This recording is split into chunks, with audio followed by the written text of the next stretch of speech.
I can do better than that. How's everybody doing? Great. This is a day of healing, but also a day of celebration. So I want to read what's on the marker so that we know what we're celebrating.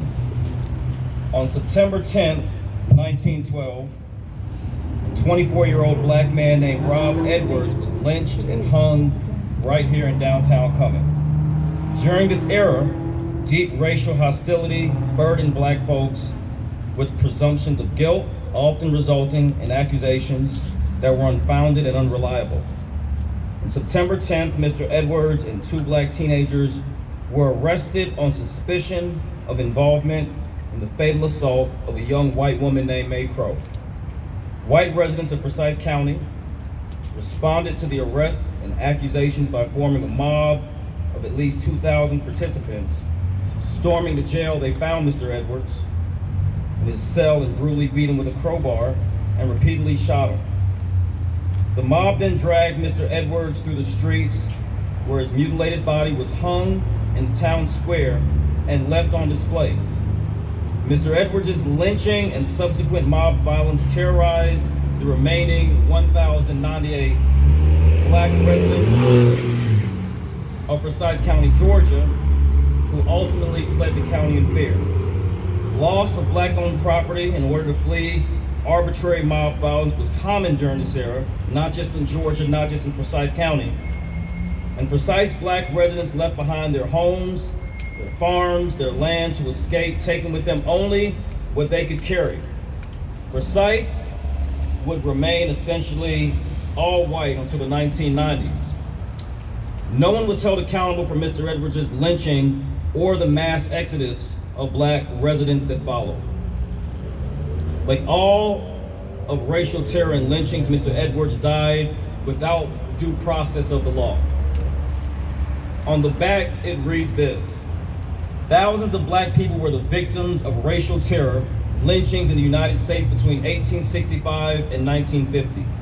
After the Civil War, violent resistance to the equal rights for African Americans and an ideology of white supremacy led to fatal violence against black people accused of violating social customs, engaging in interracial relationships, or committing alleged crimes. Even when there was no evidence of tying these accusers to the offense, it was not uncommon for large white mobs to terrorize members of the black community at random in the wake of a racial dispute during this period. Lynchings became the most notorious and public form of racial terrorism designed to maintain the racial hierarchy.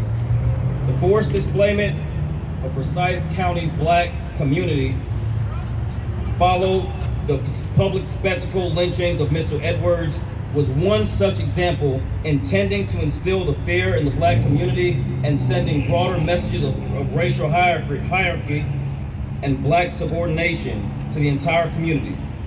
This marker acknowledges the injustices of racial terrorism and recognizes that Forsyth County's commitment to racial healing starts with acknowledgement of its past. While many names of the lynching victims were not recorded and remain unknown, this marker, in remembrance of Rob Edwards, the black families of Forsyth County, Georgia, and the more than 590 victims of racial terror lynchings documented in the state of Georgia. At this time, I'd like to introduce a descendant of Forsyth County, Georgia's black residents. Our next speaker is a descendant of the residents who were forced to flee this county that we all call home, or at least most of us, during this time. We're blessed for her to share her family's history and perspective with us today. Alon Butts Osby is the granddaughter of former Forsyth County residents William and Ida Bagley. Elon's mother, Willie Mae Bagley, was 2 years old when her family was forced to leave. Today, Elon lives in Atlanta, Georgia, and I would like all of us to give her a warm Forsyth County welcome as she comes to speak.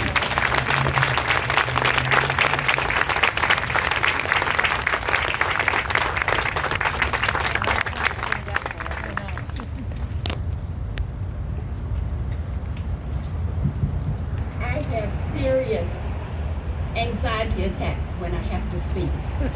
And I speak a lot, but I still have anxiety attacks. So if my legs should give away and I'm shaking and my voice is trembling, if I fall, don't try to get me up. I'm not going to try to get up. Just give me my paper and we'll keep moving.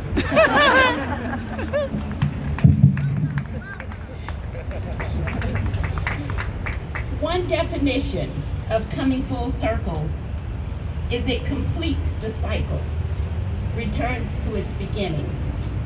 What better representation of that definition than for me, the granddaughter of William and Ida Bagley, to stand here in this place on this occasion 109 years after they were forced to leave Forsyth County.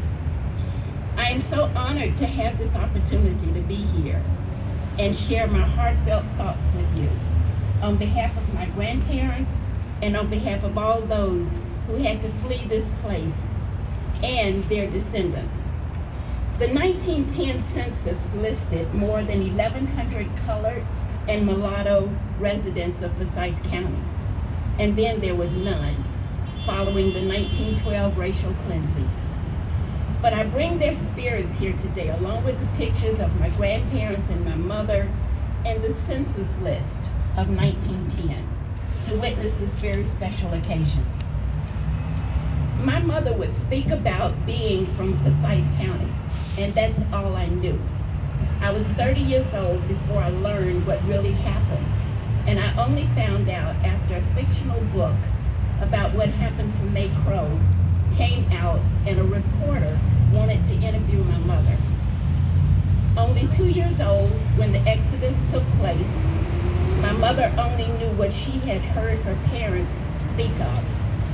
Back in those days, parents didn't discuss certain subjects with their children, rape and racism certainly being two of them.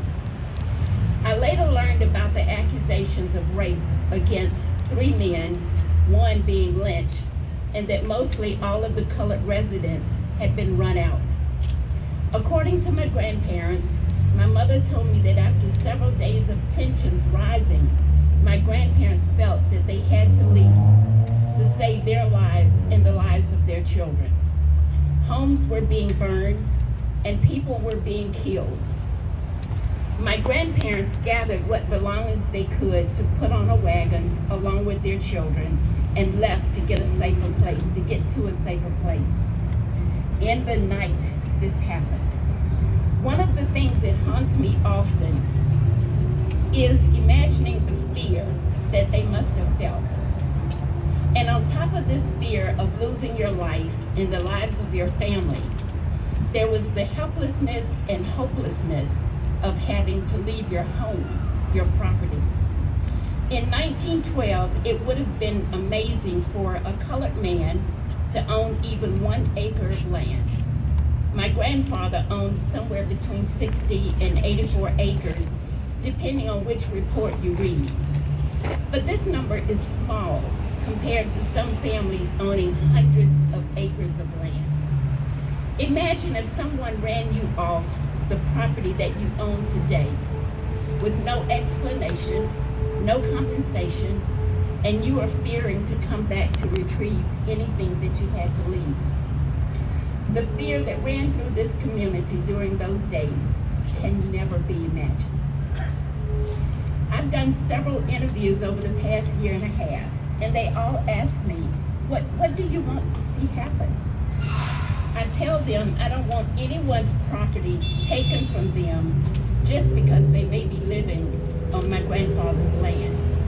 But I do want some form of restitution for the descendants so that counties and cities and states will think twice before they allow something like this to happen again. But more important than restitution, I want the conversation to continue. Hear me, please. More important than restitution, I want the conversation to continue. I want the conversation to be passed down to the next generation and the next generation. I want white people, those of you who changed the trajectory of the George Floyd protests, I want you all to lead these conversations. If you speak, they will listen. Again, I say, if you speak, they will listen. My hope is that knowledge and awareness of what happened here and in many other places won't allow it to happen again. I know that we want to hold on to the thought that this could never, ever happen again. But for a moment, I want you to think back over the previous 4 years in this country. Think about the climate that was created, allowing the hidden racisms of many to show itself. I believe that we are empowered and obligated to do whatever we must to keep this from happening ever again, anywhere. You know, whenever someone does you wrong, be it a friend, your child, your husband, whoever it is, all you really want is for that person to come and acknowledge that what they did was wrong. And then they say they're sorry. One definition of acknowledgement is to admit to be real or true, recognizing the existence, the truth, or fact of